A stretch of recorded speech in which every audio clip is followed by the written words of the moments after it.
नमस्कार साथियों, मैं हूं अर्पित सिंह और आपके अपने चैनल वेदादर्शनम पर आप सभी का बहुत बहुत स्वागत है। दोस्तों, आज की 50 एमसीक्यूज की ये धमाकेदार क्लास राजपूताने की उस खजाना व्यवस्था पर है जिसने एक तरफ तो राजाओं के महल सोने से भर दिए, लेकिन दूसरी तरफ आम किसानों को खून के आंसू रुला दिए। क्या आप जानते हैं, मध्यकालीन राजस्थान में करों का ऐसा आतंक था कि एक गरीब किसान को अपनी एक बेटी की शादी पर राजा को 4 लाख नाम का कर देना पड़ता था। और तो और अगर राजा की जो सेना है वो गांव के पास अपना पड़ाव डाल दे तो उसकी पूरी सेना को खाना खिलाने का खर्चा भी गांव वालों से खिचड़ी लाख के रूप में वसूला जाता था। जरा सोचिए, वो खालसा जागीर और भौम भूमि क्या थी जिस पर खून खराबे हो जाते थे, और खेतों में खड़ी फसल को देखकर ही टैक्स तय कर देने वाले वो जालिम कांकूत कुंता और लाटा प्रणाली क्या थी।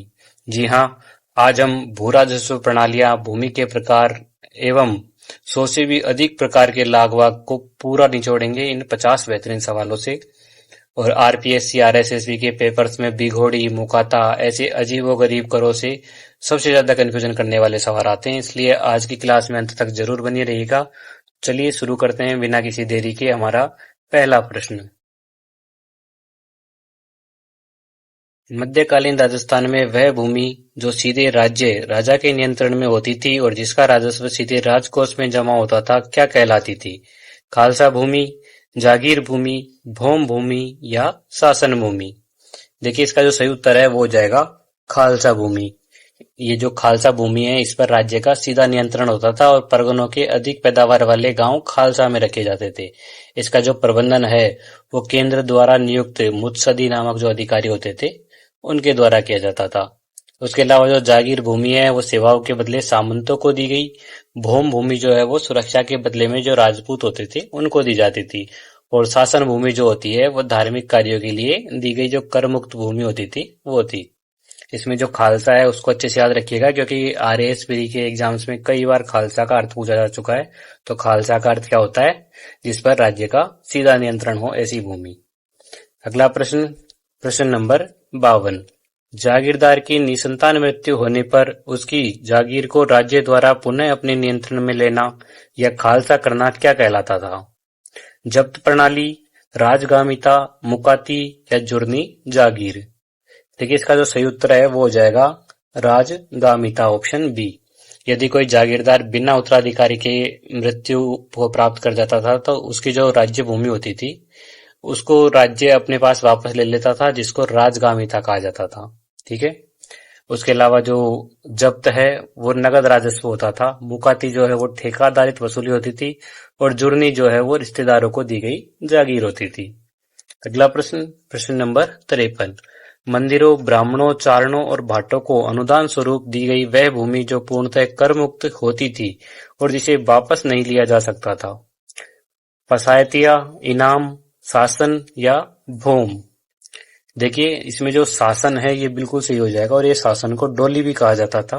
ऑप्शन सी, शासन या जो डोली भूमि होती थी वो धार्मिक और पुण्य कार्यों के लिए दी जाती थी और ये जो भूमि है वो वंशानुगत होती थी। उसके अलावा इस पर कोई लाग वाग भी नहीं था। उसके अलावा जो ऑप्शन ए है पसायतिया भूमि, ये सैन्य सेवा के निर्वाह के लिए दी जाती थी और इनाम जो है वो ईमानदारी के लिए दी जाती थी। ये भी ध्यान रखिएगा। ठीक है। जो पटवार की परीक्षा है उसमें शासन भूमि से संबंधित प्रश्न पूछा जा सकता है कि पूछा जा गया है। जैसे शासन भूमि जो है उसका उद्देश्य क्या था, ऐसा प्रश्न बन चुका है आपसे पहले।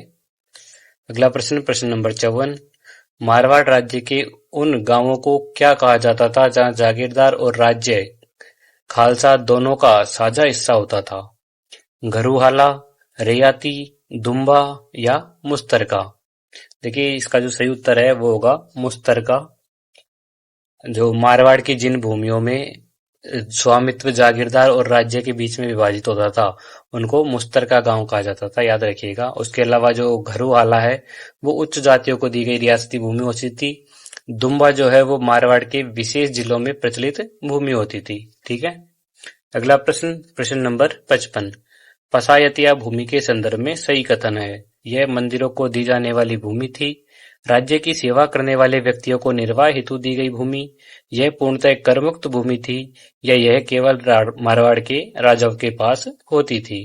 देखिए, अभी मैंने थोड़ी देर पहले ही बताया है कि जो पसातिया भूमि है वो दरबार या जागीरदार द्वारा जो सेवा करने वाले व्यक्ति थे उनको दी जाती थी। तो इसमें जो ऑप्शन बी है ये बिल्कुल सही हो जाएगा, राज्य की सेवा करने वाले व्यक्तियों को निर्वाह हेतु दी गई भूमि। ठीक है। और जो पसायतिया है उस पे नाम मात्र के कर होते थे, और उसके अलावा जो शासन भूमि होती थी उस पे बिल्कुल कर नहीं होता था, वो पूर्णतः कर मुक्त होती थी, ये भी ध्यान रखिएगा। अगला प्रश्न, प्रश्न नंबर 56। मारवाड़ की पाली और देसरी जिलों में प्रचलित वह भूमि व्यवस्था जिसमें किसान को स्थायी रूप से निश्चित कर देना होता था, इनाम, भोम, दुम्बा या शासन। देखिए इसमें जो ऑप्शन सी है दुम्बा, ये बिल्कुल सही हो जाएगा। दुम्बा जो है वो मारवाड़ दरबार के द्वारा स्वीकृत व्यवस्था थी, जहां पे भूमि का जो स्वामी होता था उसको स्थायी रूप से निश्चित कर देना होता था। ठीक है। अगला प्रश्न, प्रश्न नंबर 57। सामंतों के उन रिश्तेदारों को दी गई भूमि जिन्हें वे अपने भरण पोषण के लिए देते थे कहलाती थी, हुकूमत जागीर, भोम जागीर, शासन जागीर या जुर्नी जागीर। देखिए ऑप्शन डी जो है वो बिल्कुल सही हो जाएगा, यहाँ जुर्नी जागीर। यदि राजा या सामंत जो है वो अपने भाई बंधुओं या रिश्तेदारों को जागीर में हिस्सा दे देते थे तो उसको जुर्नी जागीर कहा जाता था। ठीक है। उसके अलावा हुकूमत जागीर जो है वो मुत्सद्दियों को दी गई थी, और शासन जो है वो पुण्य के लिए दी जाती थी, ये आपको पहले ही बता दिया है मैंने। ठीक है। जागीरों के जो प्रकार है उस पर मैच द फॉलोइंग वाले प्रश्न आते हैं, मिलान वाले, वो बिल्कुल बन सकते हैं। अगला प्रश्न, प्रश्न नंबर 58। भौम भूमि धारण करने वाले भूमिये का मुख्य कर्तव्य क्या था? राजकीय खजाने की सुरक्षा, गांवों की चौकीदारी और मार्गों की सुरक्षा, केवल कर वसूली करना या राजप्रसाद में सेवा देना। देखिए इसमें जो ऑप्शन बी है ये बिल्कुल सही हो जाएगा, गांवों की चौकीदारी और मार्गों की सुरक्षा। भूमियों को जो भूमि है वो उनकी चौकीदारी, सेवा और मार्गों की सुरक्षा के बदले में दी जाती थी। वे केवल भूम बाब नामक जो कर होता था वो देते थे। ये जो प्रश्न है वो ग्राम सेवक की परीक्षा में आ चुका है, भूमियों का क्या कर्तव्य होता था ऐसा। अगला प्रश्न, प्रश्न नंबर 59। वह भूमि जो ईमानदारी या विशेष राजकीय सेवा के पुरस्कार के रूप में दी जाती थी जिसे इनामदार बेच नहीं सकता था, इनाम भूमि, खालसा भूमि, गरुहाला भूमि या रैयती भूमि। देखिए जो इनाम भूमि है जो ये बिल्कुल सही हो जाएगा, ऑप्शन ए। इनाम भूमि जो है ये लगान मुक्त होती थी और राज्य में सेवा के बदले में दी जाती थी, और इसको जो धारण करने वाला था वो इसको बेच नहीं सकता था। उसके अलावा गरुहाला के बारे में मैंने पहले बताया कि ये उच्च जातियों के लिए रियायती भूमि थी, और रैयती जो है वो किसानों के द्वारा स्वयं जोते जाने वाली भूमि थी, ये भी याद रखिएगा। अगला प्रश्न, प्रश्न नंबर 60। मध्यकालीन राजस्थान में गरुहाला भूमि किस वर्ग के लिए आरक्षित थी? देखिए थोड़ी देर पहले ही मैंने बताया है, केवल चारण और भाट, उच्च जातियों के व्यक्ति और राज्य के अधिकारी, मुस्लिम जागीरदार, दलित वर्ग के किसान। तो इसमें जो ऑप्शन बी है ये बिल्कुल सही होगा, उच्च जातियों के व्यक्तियों और राज्य के जो अधिकारी होते थे उनको दी जाने वाली जो भूमि होती थी उसको घरियाला कहते थे उस समय। ठीक है। अगला प्रश्न, प्रश्न नंबर 61। मारवाड़ में मुस्तद्दी कौन होते थे? प्रशासनिक अधिकारी। उनको वेतन के रूप बदले दी जाने वाली जागीर क्या कहलाती थी? सामंत जागीर, भौम जागीर, हुकूमत जागीर या शासन जागीर। देखिए प्रशासनिक कार्यों के बदले जो मुत्सद्दियों को वेतन के बदले में जागीर दी जाती थी उसको हुकूमत जागीर कहते थे। तो इसमें जो ऑप्शन सी है ये बिल्कुल सही हो जाएगा, हुकूमत जागीर। अगला प्रश्न, प्रश्न नंबर 62। निम्न में से कौन सी भूमि श्रेणी वंशानुगत नहीं होती थी और सेवा समाप्ति पर वापस ले ली जाती थी? शासन, पसायतिया, भौम या रैयती। देखिए जो पसायतिया भूमि है वो सेवा के बदले में दी जाती थी, और जैसे ही सेवा समाप्त होती थी इस भूमि को पुनः राज्य अपने अधिकार में ले लेता था। तो इसमें जो ऑप्शन बी है ये बिल्कुल सही हो जाएगा, पसायतिया भूमि। और जो शासन और भौम भूमि है ये वंशानुगत होती थी, ये भी ध्यान रखिएगा। अगला प्रश्न, प्रश्न नंबर 63। अनुदानित भूमि माफीदार जोते के अंतर्गत आने वाली भूमि अल्फा या अलोन का संबंध किससे था? जागीरदारों से, किसानों से, खालसा क्षेत्रों में रहने वाले माफीदारों से या केवल मुस्लिम व्यापारियों से। देखिए इसमें जो ऑप्शन सी है ये बिल्कुल सही होगा, खालसा क्षेत्रों में रहने वाले माफीदारों से। खालसा क्षेत्र में कई माफीदार जो होते थे जो राजस्व देनदारियों से मुक्त होते थे, जैसे अल्फा, खांगी, डोक आदि जो राजस्व देनदारियां होती थी इनसे ये मुक्त होते थे। ठीक है। अगला प्रश्न, प्रश्न नंबर 64।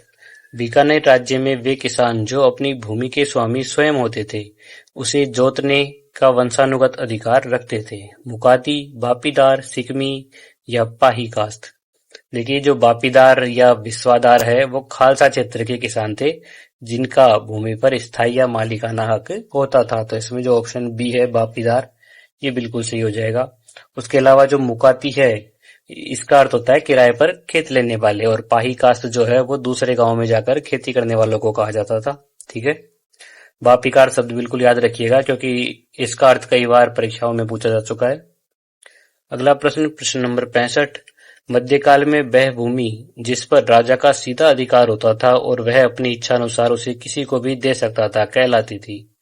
जागीर, भूम, खालसा या शासन?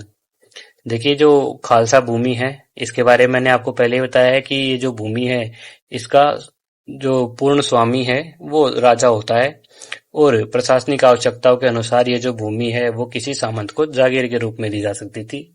तो इसमें जो ऑप्शन सी है ये बिल्कुल सही होगा। ठीक है, अगला प्रश्न, प्रश्न नंबर 66। नीचे दी गई भूमि की श्रेणियों को उनके अर्थ के साथ सही मिलान कीजिए। देखिए इनका जो अर्थ है उसके अनुसार देखना हमें। बारानी कृषि जो भूमि का प्रकार है वो पूर्णतः वर्षा के ऊपर निर्भर होता था, और पीवल जो है वो तालाब या कुओं द्वारा सिंचित होती थी, और हकत बकत जो है वो सिंचाई हेतु उपयुक्त भूमि होती थी, और मगरा जो है वो पहाड़ी क्षेत्र की भूमि को कहा जाता था। ठीक है, याद रखिएगा बारानी जो है वो वर्षा पर निर्भर है, पीमल सिंचित है, मगरा पहाड़ी पर, और हकत बकत जो है वो कृषि के लिए उपयुक्त भूमि होती थी। तो इसमें जो 2, 3, 1, 4 ऑप्शन ए जो है वो बिल्कुल सही हो जाएगा। अगला प्रश्न, प्रश्न नंबर 67। कुओं द्वारा सिंचित भूमि के लिए राजस्थान के मध्यकालीन राजस्व अभिलेखों में कौन सा शब्द प्रयुक्त होता है?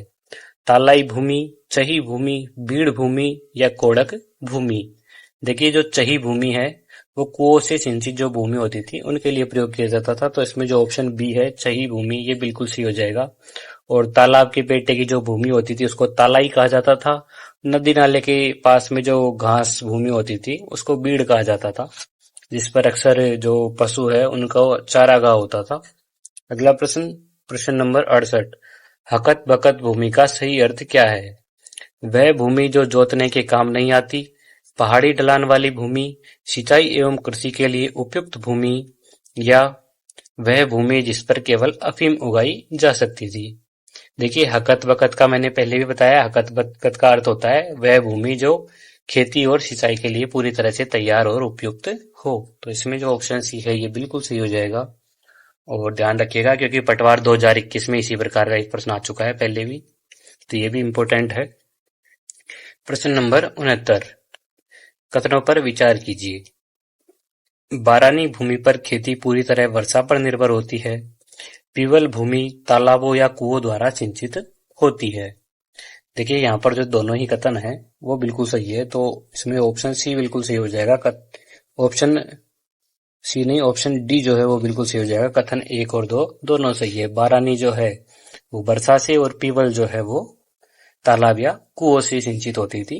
अगला प्रश्न, प्रश्न नंबर 70। मेवाड़ क्षेत्र में मगरा भूमि से क्या तात्पर्य है? पहाड़ी क्षेत्र की उपजाऊ भूमि, पहाड़ी क्षेत्र की पथरीली या अनुपजाऊ भूमि, नदी के किनारे की भूमि, या जागीरदार के निवास के पास की भूमि? देखिए जो मगरा है वो पहाड़ी क्षेत्र की भूमि होती थी जो पथरीली और अनुपजाऊ भूमि होती थी। तो इसमें जो ऑप्शन बी है ये बिल्कुल सही हो जाएगा। ठीक है, ये मेवाड़ की भौगोलिक शब्दावली में आता है मगरा भूमि। इस पर RS प्री में भी एक प्रश्न आ चुके हैं, तो इम्पोर्टेंट है, याद रखिएगा। अगला प्रश्न, प्रश्न नंबर 71।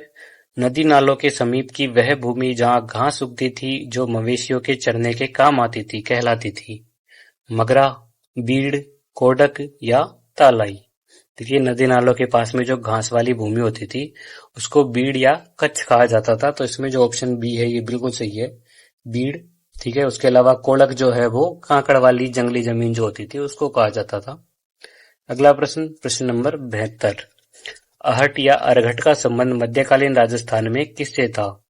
एक प्रकार का कर, एक प्रकार का हथियार, कुओं से सिंचाई का यंत्र, या अनाज मापने का यंत्र?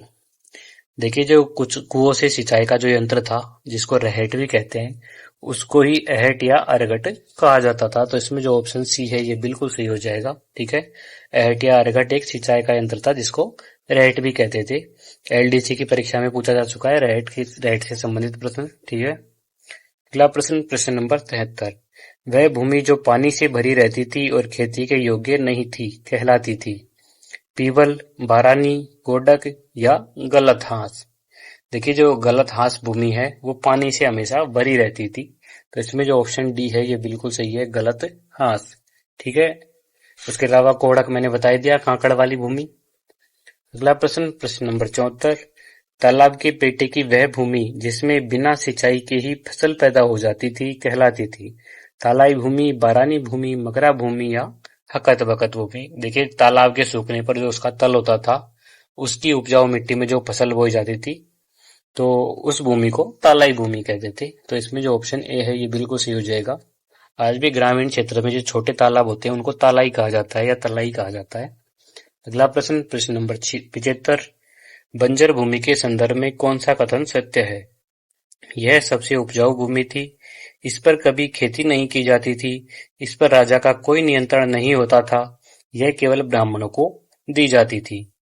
देखिए, जो बंजर भूमि है इस पर कभी भी खेती नहीं की जा सकती थी, बंजर भूमि को खेती के योग्य नहीं माना जाता था और इस पर कभी भी हल नहीं चलाया जाता था। तो इसमें जो ऑप्शन बी है ये बिल्कुल सही हो जाएगा, इस पर कभी खेती नहीं की जाती थी। अगला प्रश्न, प्रश्न नंबर 76। कथनों पर विचार कीजिए। कथन ए, कुंता प्रणाली में लगान का निर्धारण खड़ी फसल के अनुमान के आधार पर किया जाता था। कारण आर, लाटा प्रणाली में फसल कटने के बाद खलिहान में अनाज के ढेर का बंटवारा होता था। देखिए, यहाँ पर कथन जो है वो तो बिल्कुल सही है, लेकिन जो कारण है वो गलत है। तो इसमें जो ऑप्शन सी है ये बिल्कुल सही होगा, ए सही लेकिन आर गलत है। कुंता या कणकुत जो है इसमें खड़ी फसल का अनुमान लगाया जाता था, ये बिल्कुल सही है।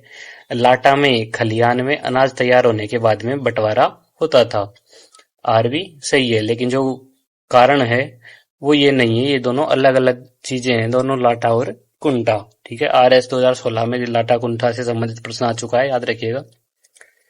तो व्याख्या जो है वो गलत है। अच्छा, अपन ने सी लगा दिया, इसमें सी नहीं है। इसमें इसमें जो ऑप्शन बी है ये बिल्कुल सही होगा, ए और आर दोनों सही है लेकिन आर ए की सही व्याख्या नहीं है। अगला प्रश्न, प्रश्न नंबर 77। मध्यकालीन राजस्थान में नगद फसलों कपास, गन्ना, अफीम के प्रति बीघा की दर से लिया जाने वाला नगद राजस्व क्या कहलाता था? लाता, कुंता, घुघरी या जब्ती? देखिए, ये जो जब्ती है ये बिल्कुल सही हो जाएगा। यहाँ पर ऑप्शन डी, जो नगद फसलें होती थी, व्यापारिक फसलें, उन पर जब्ती प्रणाली लागू थी, जहां पर प्रति बीघा नगद दर निर्धारित होती थी, ध्यान रखिएगा। और घुघरी जो है प्रति बीघा अनाज की निश्चित मात्रा होती थी। ठीक है, ये भी RAS के पुरानी एग्जाम्स में प्रश्न पूछा जा चुका है। जब्ती का जो राजस्व निर्धारण है, जब्ती के राजस्व निर्धारण की विधि का जो रूप है वो पूछा जा चुका है। ठीक है, अगला प्रश्न, प्रश्न नंबर 78। जोधपुर और बीकानेर राज्यों में जो भूकर लगान नगद में वसूल किया जाता था उसे क्या कहा जाता था? बीघोड़ी, भोग, उद्रंग या भाग? देखिए, उसको बीघोड़ी कहा जाता था। तो इसमें जो ऑप्शन ए है ये बिल्कुल सही हो जाएगा। ठीक है, बीघोड़ी जो है वह नगद लगान था जो बीघा के आधार पर वसूला जाता था।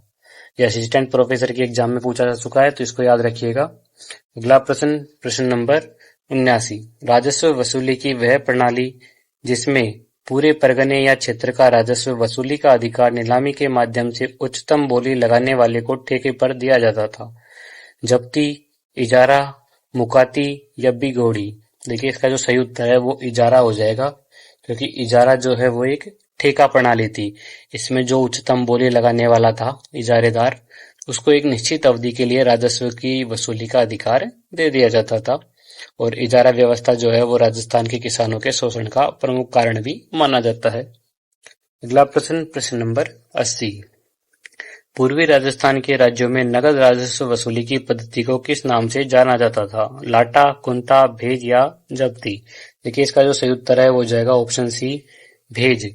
भू राजस्व निर्धारण की वह पद्धति जिसमें नगद में राजस्व वसूली होती थी उसको पूर्वी राजस्थान में भेज कहा जाता था। ठीक है, अगला प्रश्न, प्रश्न नंबर 81। प्रति बीघा अनाज की वह निश्चित मात्रा जो किसानों को लगान के रूप में देनी होती थी, चाहे पैदावार कितनी भी हो?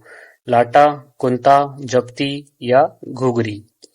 देखिए, जो घुघरी है वो प्रति बीघा अनाज की दर होती थी जो पहले से ही तय की जाती थी। तो इसमें जो ऑप्शन डी है घुघरी, ये बिल्कुल सही हो जाएगा। ठीक है। अगला प्रश्न, प्रश्न नंबर 82। हल प्रणाली के अंतर्गत भू राजस्व का निर्धारण किस आधार पर किया जाता था? हल से जोती गई भूमि की मात्रा पर, हलों की संख्या पर, बैलों की स्वास्थ्य स्थिति पर या केवल रबी की फसल पर? देखिए, हल से जोती गई जो भूमि की मात्रा होती थी उस पर हल प्रणाली कर लागू की गई थी। तो इसमें माना जाता था कि एक हल में 50 बीघा तक की जो भूमि है वो जोती जा सकती थी और उसी के आधार पर जो कर है वो लगाया जाता था। और ये भी ध्यान रखिएगा, बीकानेर राज्य में ऊंट और बैल से जोते गए जो हल थे दोनों पर अलग अलग दरें होती थी। अगला प्रश्न, प्रश्न नंबर 83। जयपुर राज्य में भूमि नापने के लिए डोरी के स्थान पर किस यंत्र का प्रयोग किया जाने लगा था?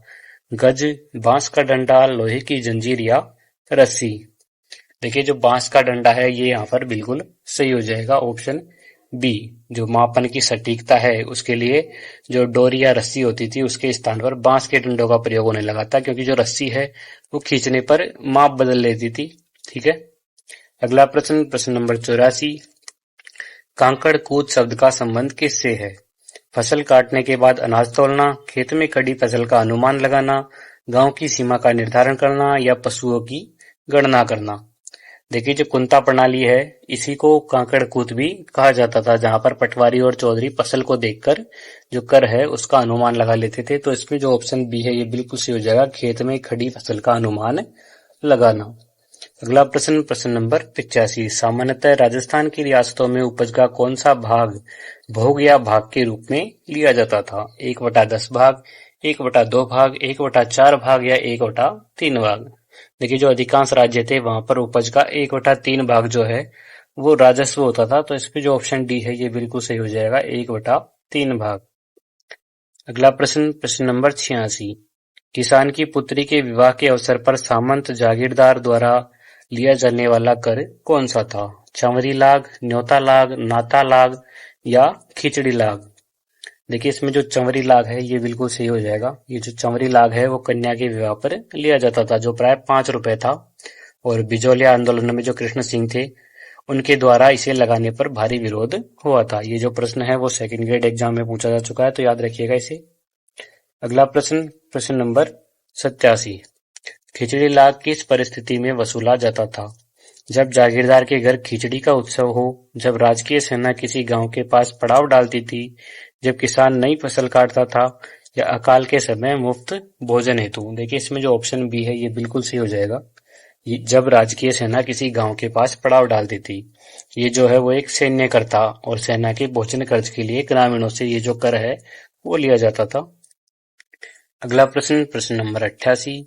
धुआं माच कर का निर्धारण किस आधार पर किया जाता था? खेतों की संख्या पर, अनाज की उत्पादन पर, प्रत्येक घर या चूल्हे पर, पालतू पशुओं की संख्या पर? देखिए, जो ऑप्शन सी है ये बिल्कुल सही हो जाएगा, प्रत्येक घर पर या चूल्हे पर। धुआं माच या धुआं कर जो है वो प्रत्येक घर के आधार पर वसूला जाता था। ये जो कर है वो मारवाड़ और जयपुर में ज्यादा प्रचलित था, याद रखिएगा। अगला प्रश्न, प्रश्न नंबर 89। गनीम बराड़ किस प्रकार का कर था? विवाह पर लिया जाने वाला कर, सिंचाई पर लिया जाने वाला कर, व्यापारिक वस्तुओं पर कर या युद्ध के समय वसूला जाने वाला कर? देखिए, इसमें जो ऑप्शन डी है ये बिल्कुल सही हो जाएगा, युद्ध के समय वसूला जाने वाला कर। मेवाड़ में युद्ध के समय पर गनीम बराड़ नामक जो युद्ध कर है वो वसूला जाता था, याद रखिएगा। अगला प्रश्न, प्रश्न नंबर 90। कबाड़ा बाब का संबंध राजस्थान की किस रियासत से था? मारवाड़, मेवाड़, बीकानेर या कोटा? देखिए, इसका जो संबंध है वो मारवाड़ से था। ठीक है। मारवाड़ में जलाऊ लकड़ियां प्राप्त करने के लिए कबाड़ा बाब जो है वो वसूला जाता था और ये जो कर है वो वन संसाधनों पर आधारित था। ठीक है।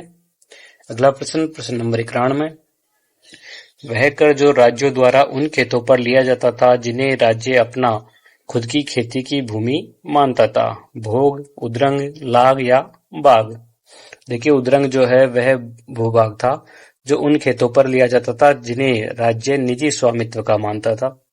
ठीक है। तो इसमें जो ऑप्शन बी है ये बिल्कुल सही है, उद्रंग। ठीक। और भोग जो है वो उपज का एक सामान्य हिस्सा होता था। ठीक है। दोनों का अंतर जो है वो याद रखिएगा। अगला प्रश्न, प्रश्न नंबर 92। भोग के संदर्भ में कौन सा कथन सही है?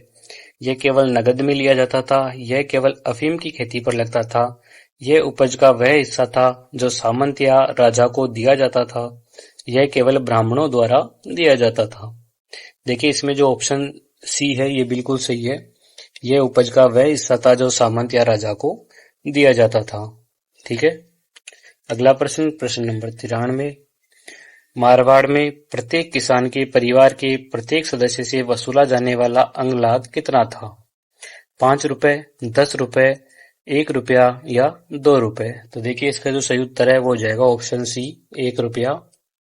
मानसिंह के समय पर मारवाड़ में प्रति व्यक्ति से 1 रुपया जो है वो अंगलाग के रूप में वसूला जाता था। अगला प्रश्न, प्रश्न नंबर 94। विधवा पुनर्विवाह के अवसर पर लिया जाने वाला कर कौन सा था? नाता लाग, चौहरी लाग, न्योता लाग या कागली? देखिए जो विधवा विवाह है इस पर राज्य द्वारा नाता लाग जो है वो वसूला जाता था। तो इसमें जो ऑप्शन ए है ये बिल्कुल सही हो जाएगा। इसको इस तरह याद रखिएगा क्योंकि विधवा विवाह जो है इसको नाता प्रथा भी कहा जाता था। अगला प्रश्न, प्रश्न नंबर 95। जागीरदार के परिवार में विवाह या मांगलिक अवसर पर वसूला जाने वाला कर कहलाता था? चंवरी लाग, न्योता लाग, कमठा लाग या तलवार बंधाई? देखिए इसको न्योता लाग कहा जाता था, तो इसमें जो ऑप्शन बी है ये बिल्कुल सही हो जाएगा। ये जो न्योता लाग है वो जागीरदार, पटेल या चौधरी के जो बच्चे होते थे उनके विवाह पर किसानों से वसूला जाता था। अगला प्रश्न, प्रश्न नंबर 96। कुंवर जी का घोड़ा नामक लाग किस अवसर पर ली जाती थी? कुंवर के जन्म पर, कुंवर के विवाह पर, कुंवर के घोड़े की सवारी सीखने के समय या घोड़े की खरीद पर? देखिए जो कुंवर का घोड़ा होता था, जब कुंवर घोड़े की सवारी सीखते थे उस समय ये कर लिया जाता था। तो इसमें जो ऑप्शन सी है ये बिल्कुल सही हो जाएगा। जब कुंवर को घोड़े की सवारी सिखाई जाती थी तब घोड़ा खरीदने के लिए प्रत्येक घर से 1 रुपया लिया जाता था, याद रखिएगा। अगला प्रश्न, प्रश्न नंबर 97। सार्वजनिक निर्माण कार्यों या किलों के निर्माण हेतु गांवों से बेगार में मंगवाई जाने वाली गाड़ियों के बदले लिया जाने वाला कर कमठा लाग, खर गाड़ी, खिचड़ी लाग या पाला लाग? देखिए इसमें जो खर गाड़ी है ये बिल्कुल सही होगा, ऑप्शन बी। किलो के भीतर जो निर्माण कार्य था उसके लिए गांवों से गाड़ियां मंगवाई जाती थी, इसके बाद में इसे घर गाड़ी कर के रूप में बदल दिया गया। अगला प्रश्न, प्रश्न नंबर 98। नए जागीरदार के गद्दी नशीन होने के समय प्रजा से वसूला जाने वाला कर क्या कहलाता था? तलवार बंधाई, न्योत लाग, चंवरी कर या राज तिलक कर? देखिए इसको तलवार बंधाई कहते थे या हुक्मनामा भी कहा जाता था इसको। जब नए जागीरदार पद ग्रहण करता था तो जो तलवार बंधाई कर है वो लिया जाता था, और मेवाड़ में इसको कैद खालसा भी कहते थे, ये भी ध्यान रखिएगा। अगला प्रश्न, प्रश्न नंबर 99। बीकानेर राज्य में बीजा कर नली किस पर लगाया जाता था?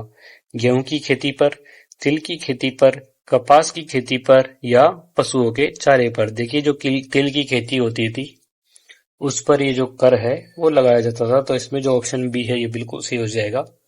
तिल पर नली कर और बीजा कर जो है वो बीकानेर राज्य की विशिष्ट करें कहलाती थी, ध्यान रखिएगा। अगला प्रश्न, प्रश्न नंबर 100। मध्यकालीन राजस्थान में लाग बाघों की कुल संख्या कितनी मानी जाती है जिसका उल्लेख बिजोलिया आंदोलन में हुआ? 50 से अधिक, 75 से अधिक, 84 प्रकार की या 100 से अधिक? देखिए जो इसमें सही उत्तर हो जाएगा ऑप्शन सी, 84 प्रकार की। बिजोलिया किसान आंदोलन के समय 84 प्रकार की लाग बाघ प्रचलित थी जिन्हें किसानों ने विद्रोह के लिए प्रेरित किया था। ठीक है, तो इसमें ऑप्शन सी जो है बिल्कुल सही हो जाएगा।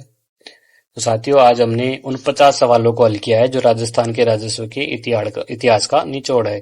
इसमें अपन ने मुख्य जो चीजें हैं वो एक बार रिवाइज कर लेते हैं। खालसा जो है उसका मतलब होता था राजा का सीधा पैसा, और जागीर मतलब होता था सामंतों का हिस्सा।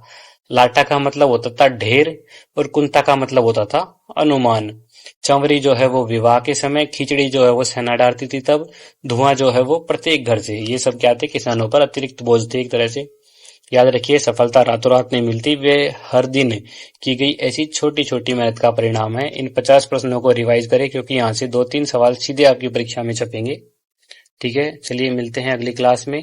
अगर आज की क्लास में आपको नई जानकारी मिली हो तो चैनल को सब्सक्राइब करें, इस क्लास को लाइक करें और कमेंट्स में अपना स्कोर जरूर बताएं। पढ़ते रहिए, बढ़ते रहिए। जय हिंद।